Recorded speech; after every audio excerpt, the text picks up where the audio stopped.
Olá, sejam muito bem-vindos! Hoje a gente vai mergulhar no que pode ser considerado o grande duelo teológico do século XX. De um lado, Karl Barth e do outro, Paul Tillich, dois verdadeiros gigantes cujas ideias simplesmente moldaram o pensamento cristão moderno. Nessa nossa análise, que é baseada no trabalho original de Silvano, vamos fundo nessa dialética que, olha, é fascinante. Mas para a gente entender esse embate, primeiro a gente precisa dar um passo atrás e entender o cenário. Sabe, a teologia nunca acontece no vácuo. Ela está sempre respondendo a uma crise. E no comecinho do século XX, a crise era gigantesca. A crise da própria modernidade. Pensa só, todo aquele otimismo do protestantismo liberal, aquela ideia de um progresso moral contínuo da humanidade, isso foi simplesmente estilhaçado. A Primeira Guerra Mundial e a ascensão do nazismo vieram para mostrar que a teologia liberal não conseguia oferecer nenhuma resistência ao que parecia ser uma força política quase demoníaca.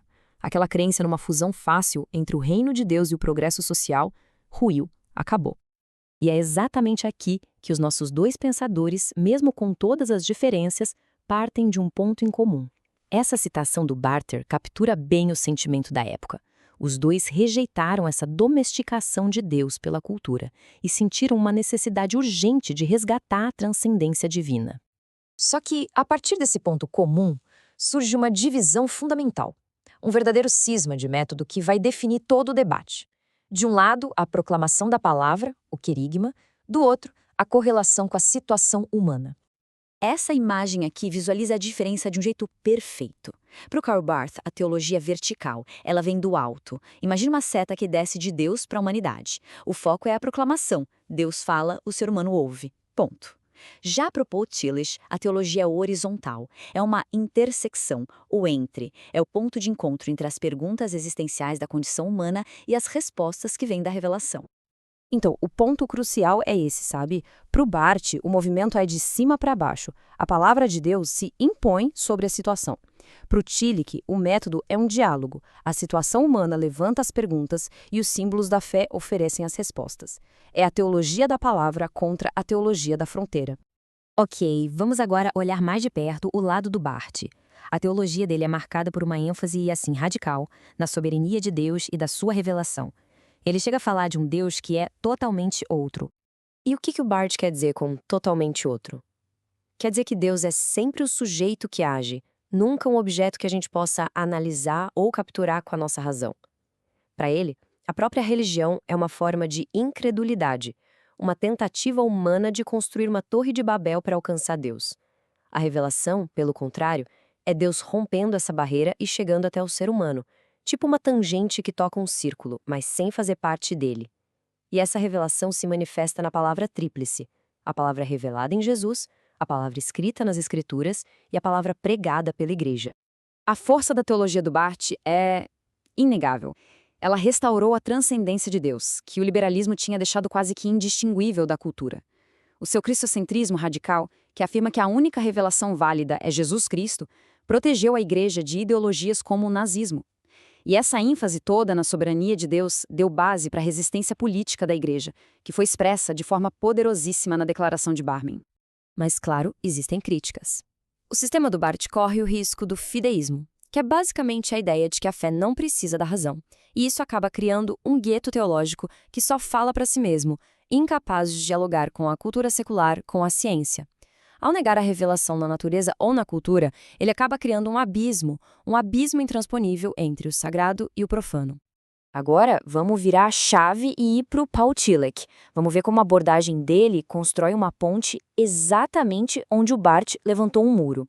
O Tillich é o teólogo da fronteira, que não começa com a palavra de Deus, mas com a situação existencial humana. Para o Tillich, Deus não é um ser ao lado de outros seres, porque isso faria dele algo finito. Deus é o próprio fundo do ser, o poder de ser. É aquilo que nos diz respeito de forma última, fundamental. O método dele, o da correlação, parte da filosofia, que analisa a nossa angústia, a nossa finitude, para então mostrar como a teologia, através dos seus símbolos, oferece as respostas para essas questões. A grande força do Tillich é a sua relevância cultural imensa. Ele dialoga de um jeito único com a arte moderna, com a psicanálise de Freud, com o existencialismo, tornando a mensagem cristã compreensível. A análise que ele faz da angústia em A Coragem de Ser é de uma profundidade incrível, e o seu princípio protestante funciona como uma crítica profética contra qualquer instituição, inclusive a igreja, que se acha absoluta. Só que aqui também existem perigos. Identificar Deus com o poder de ser arrisca despersonalizar o divino, sabe? Fica difícil ter uma relação pessoal. Também tem a crítica de que eventos históricos cruciais, como a ressurreição, acabam sendo reduzidos a símbolos existenciais, perdendo a sua particularidade. E, por fim, acusam ele de forçar as respostas da Bíblia para caberem em perguntas filosóficas que já estavam prontas. E aí? Quem tá certo, Barth ou Tillich? Talvez a pergunta esteja errada. O legado desse debate não é sobre escolher um vencedor, mas sim sobre entender que a gente precisa de uma tensão constante entre dois polos, a fidelidade ao texto e a fidelidade ao contexto. Esses quadros aqui sintetizam bem as diferenças fundamentais. Na definição de Deus, por exemplo, de um lado a gente tem o totalmente outro do Barth, uma pessoa soberana, do outro o fundo do ser do Tillich. E essa diferença se reflete em tudo, até na relação com a cultura. Para o Barth, a cultura está sempre sob o juízo de Deus, enquanto para o Tillich, a religião é a própria substância da cultura. A conclusão, então, é a necessidade de equilíbrio. Se a gente escolher só o lado do Barth, arrisca cair num fundamentalismo irrelevante. Se escolher só o Tillich, arrisca dissolver a identidade cristã num tipo de humanismo filosófico. A teologia saudável, ela vive nessa corda bamba, mantendo a tensão entre ser fiel ao texto e ser fiel ao contexto. Bom, vamos então para as nossas conclusões, refletindo um pouco sobre o legado desse debate que foi tão fundamental. Se tem uma lição para a gente tirar daqui, é esta. Uma fé que é robusta, que é relevante, precisa das duas coisas. Precisa da soberania da palavra de Deus, que nos chama para fora de nós mesmos, e precisa de um engajamento profundo, de verdade, com a situação humana, com as suas angústias e as suas perguntas. E antes da gente fechar, alguns avisos importantes, tá bom? Esta análise é de autoria do Silvano, que é bacharel em teologia, licenciado em filosofia e pós-graduado em ciências da religião. Todo esse material foi criado com um propósito puramente didático, ok? Não há nenhuma intenção de infringir direitos autorais. E um último ponto. Como parte do conteúdo foi gerado com auxílio de inteligência artificial, ele pode não ser 100% exato. Então, a gente já pede desculpas por qualquer eventual imprecisão. E para quem quiser se aprofundar nos estudos, aqui ficam algumas das referências bibliográficas que foram usadas, incluindo fontes dos próprios autores e estudos acadêmicos sobre eles. Se essa explicação foi útil, se trouxe alguma clareza sobre o tema, por favor, considere curtir, deixar um comentário, se inscrever e compartilhar. O apoio de quem nos assiste é o que nos permite continuar produzindo esse tipo de conteúdo. E para terminar, fica a reflexão. Hoje, em pleno século XXI, o que é mais urgente para a fé?